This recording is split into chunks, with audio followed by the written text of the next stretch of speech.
The morning my daughter told me to sell my house, she placed a real estate contract in front of me and said, "Mom, if you love me, you'll sign this today." I stared at the papers for almost a full minute. Then I looked at her husband, who was standing behind her with his arms crossed. They both expected me to obey. What they didn't know was that 3 nights earlier, I had found something hidden inside my late husband's workshop. Something that made me realize they weren't trying to help me sell my house. They were trying to make sure I never discovered what belonged to me. My name is Margaret Hayes. I was 67 years old when my husband Robert died after 41 years of marriage. We had built our little house outside Richmond from the ground up. It wasn't a mansion, it wasn't worth millions, but every room carried a memory. The kitchen where Robert made pancakes every Sunday, the porch where we watched our daughter Allison graduate from college, the workshop in the backyard where Robert spent countless evenings repairing old furniture. After Robert died, Allison became very concerned about me. At least, that's what I thought. She started calling every day. She brought groceries. She offered to manage my bills. And then, suddenly, her concern became pressure.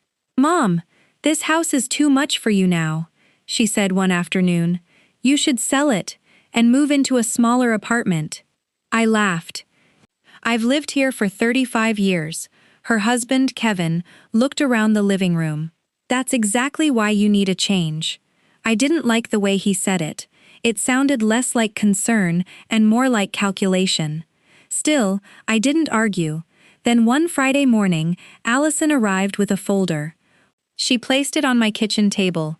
"We've already found a buyer." I stared at her. "Already?" She nodded. "The offer is very good." "How good?" She named the amount. It was far below what I believed the house was worth. I pushed the papers back. "No." Her expression changed immediately.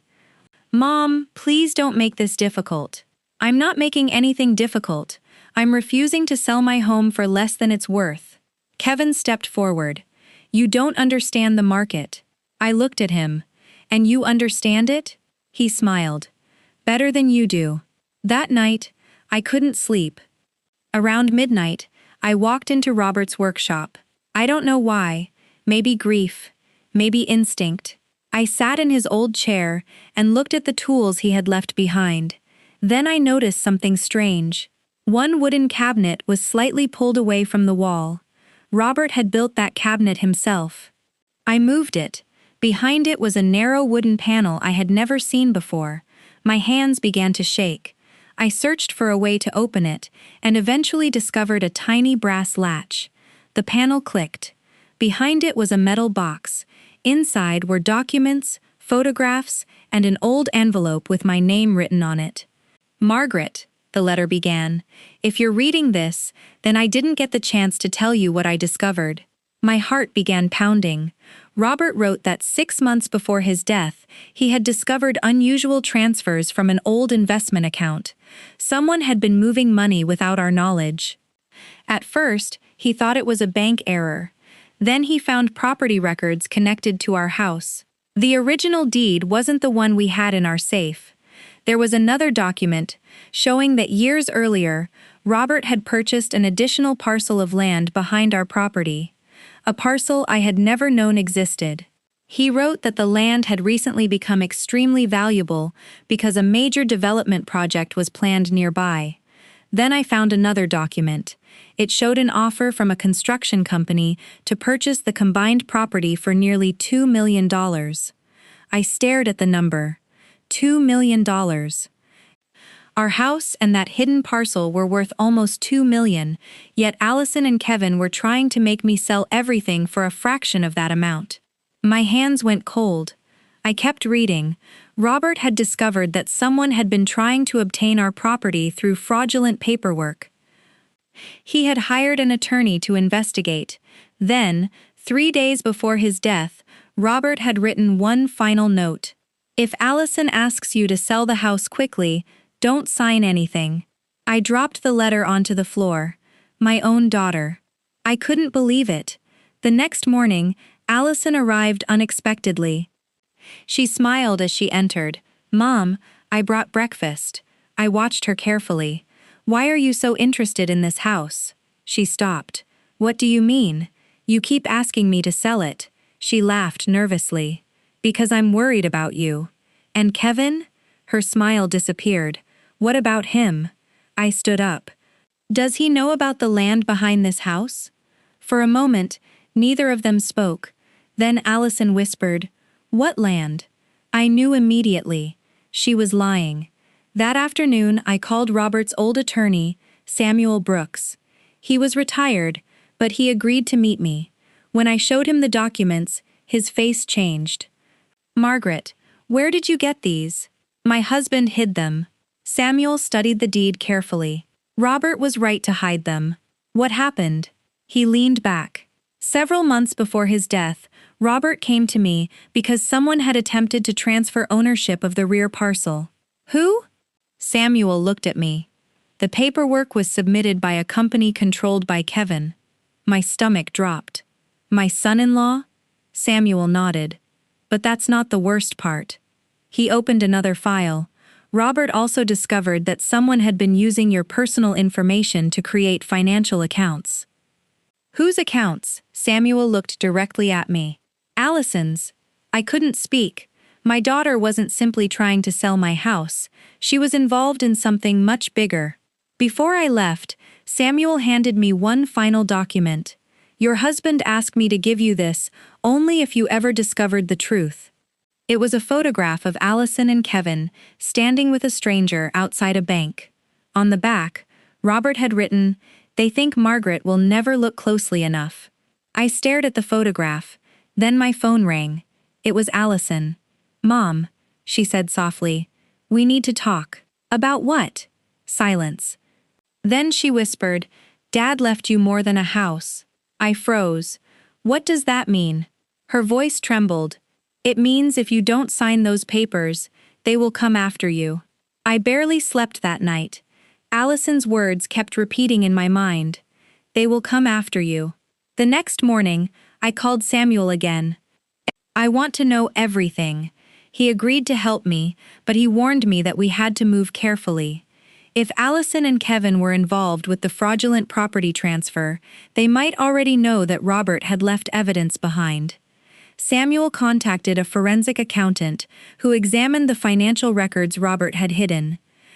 Within 48 hours, we discovered something horrifying. Over the previous 3 years, more than $600,000 had been moved through accounts connected to Allison and Kevin. Some of the money had come from investments that belonged to me. I had never authorized any of it. But the biggest shock was a life insurance policy Robert had purchased shortly before his death. The policy was worth nearly $1 million. I was the beneficiary, but someone had attempted to change the beneficiary information 2 weeks before Robert died.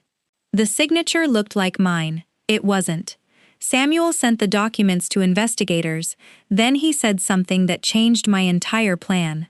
Margaret, your daughter isn't the person controlling this. What do you mean? Kevin is. Apparently, Kevin had accumulated enormous gambling debts. He had borrowed money from dangerous people and promised them he would repay them after acquiring the property. Allison had helped him because she believed the house would save their marriage. They planned to force me to sell quickly, take control of the money, and use the proceeds to cover their debts. But Robert had discovered their plan before he died. That's why he created the hidden evidence system. That's why he warned me never to sign anything. I could have gone directly to the police. But I wanted to understand one thing. Why had Allison gone along with it? I called her and asked her to meet me alone. She arrived at a small cafe near my house. She looked exhausted. Mom, I'm sorry. I stared at her. Sorry for what? Tears filled her eyes. I didn't know how far Kevin would go. You knew he was stealing from me. She looked down. Yes. You knew he wanted my house.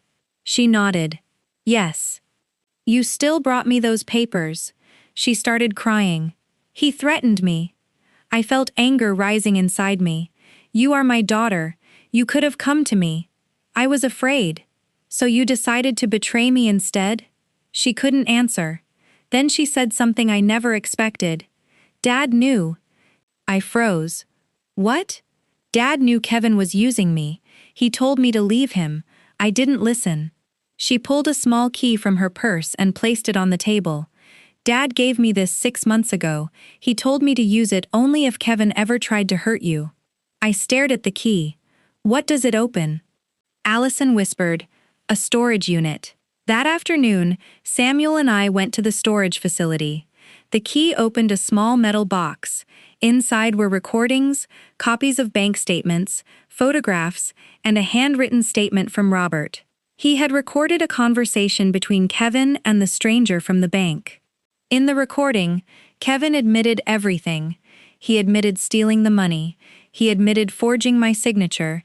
And then he said something that made my blood run cold. Once Margaret signs the sale, she'll never know what happened to Robert. The room became silent. Robert hadn't died naturally. Kevin had arranged for someone to tamper with Robert's medication. He hadn't expected Robert to survive long enough to document everything. My husband had known he was in danger. He had prepared evidence before it was too late. I finally understood why Robert had hidden everything from me.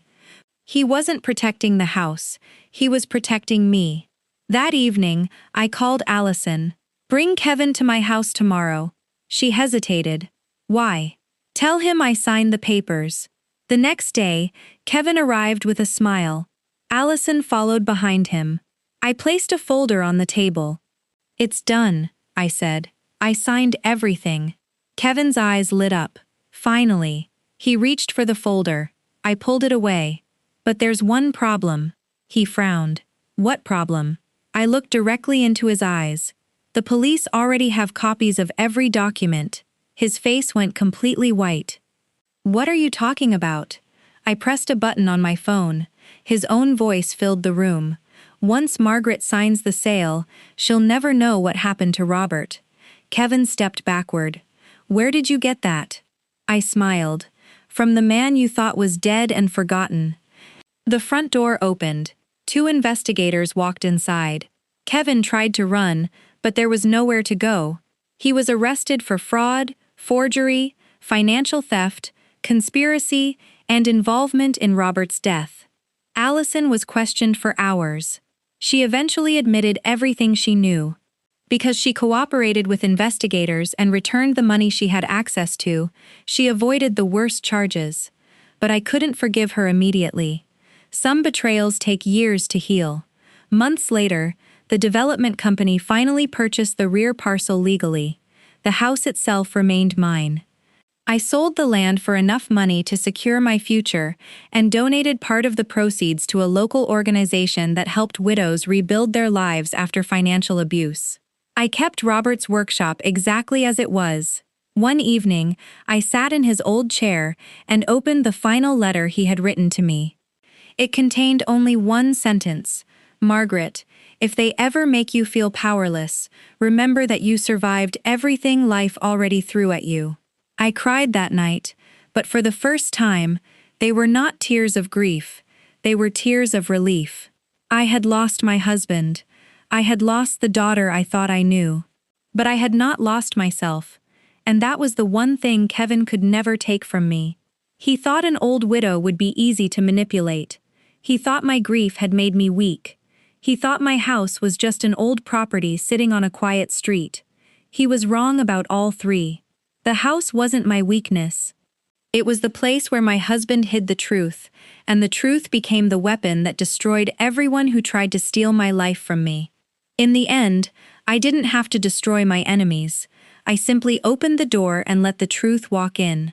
And sometimes, that's the most powerful revenge of all.